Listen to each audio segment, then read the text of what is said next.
You know, colonial powers and imperialist powers, they prefer a religious Islamic revolution rather than a socialist revolution. There is no democratic president in the world. I say truly. Who is the democratic president? Trump? Obama? Who is here in Britain? We should be clear. Democracy is an illusion. We cannot have democracy in a capitalist, imperialist, patriarchal system, religious system. Why not? Because this is, they want money. Because if you remove religion and capitalism and imperialism, then you will have socialism. And then no government will be there, you know. They are afraid of the real power of the people. You cannot have democracy. Because what is democracy? Democracy is real freedom. But if you believe that none of these democracies are democracies, why do the people live with it? Because people are oppressed. People are not organized. We are prevented from organizing. That's the key point. When I was an individual writer, even if I become famous and star, they allow me, but not to organize. The minute I started to organize women and men, I became a danger. You are not organized here. The people here are not organized. But nobody is stopping organization here. But they stop it. No government is going to come and lock you up or kill you in Britain, are they? But in a subtle way. I know the American way. You cannot organize in the U.S. Why? What will happen? Because the government will stand in front of you. You cannot end capitalism. You can't have a socialist revolution in the U.S.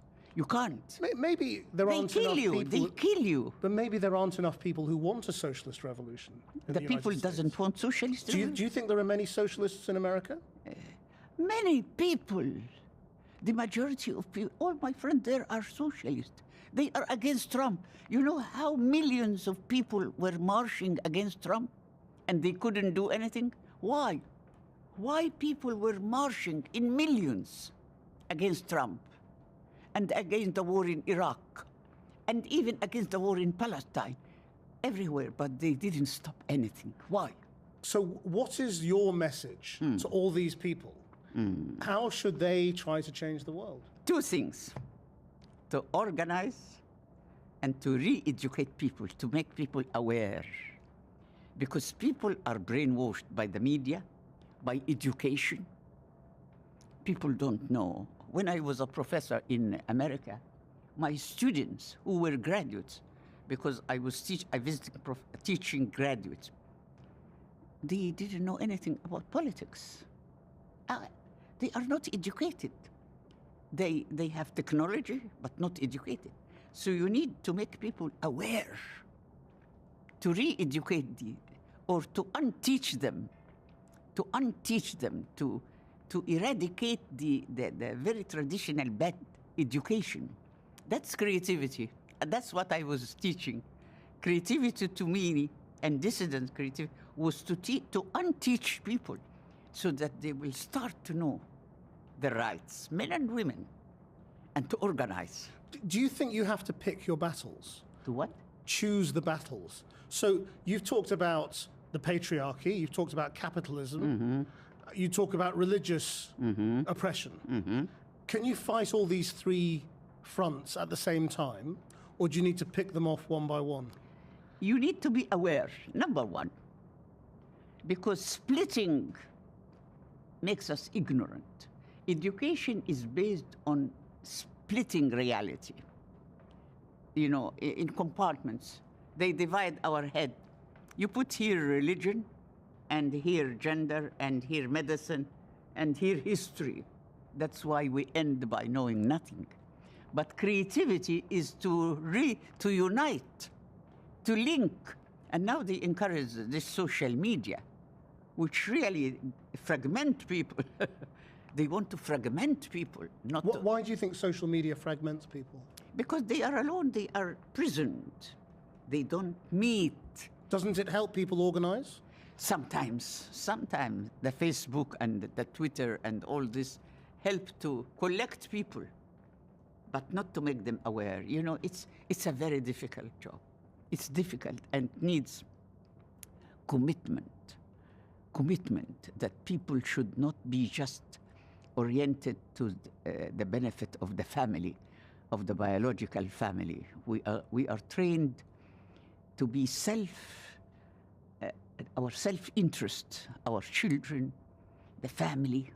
That's why they preach the family, the moral code of the family. The family. When you go to the States, you hear the president speaking about the family. The family. The family is worshipped. The family, and you have.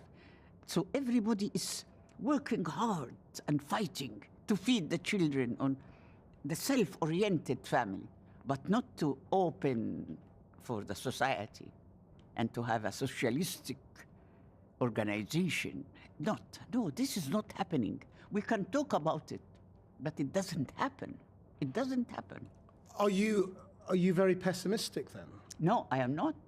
I'm not. Who said? I don't look. Well, because you say it's not going to happen and it can't happen. No, it can happen, but we need awareness, and we need to struggle together. Do you believe you will see it? I am very optimistic, because hope is power. I don't believe in pessimism at all. When I was in prison, I was very much hopeful. And in the worst situation, I never lose hope. So we need to continue the struggle global and local, because we cannot fight alone in Egypt. It is a universal battle. Universal battle. But it has to start locally. And then to link. I am very fond of the word link, connection. Is this a perpetual struggle? Is it what? A perpetual struggle. Yes. So, in that case, will it ever actually happen? Will the world you want to see It will come. ever change? When? It will come. Well, I don't care about when. If you look to history, you cannot say when. History is history, you know, and life is changing. And we are now much better than 100 years ago. Look at history, and then you will be hopeful. You will be very optimistic if you look to history. Yeah.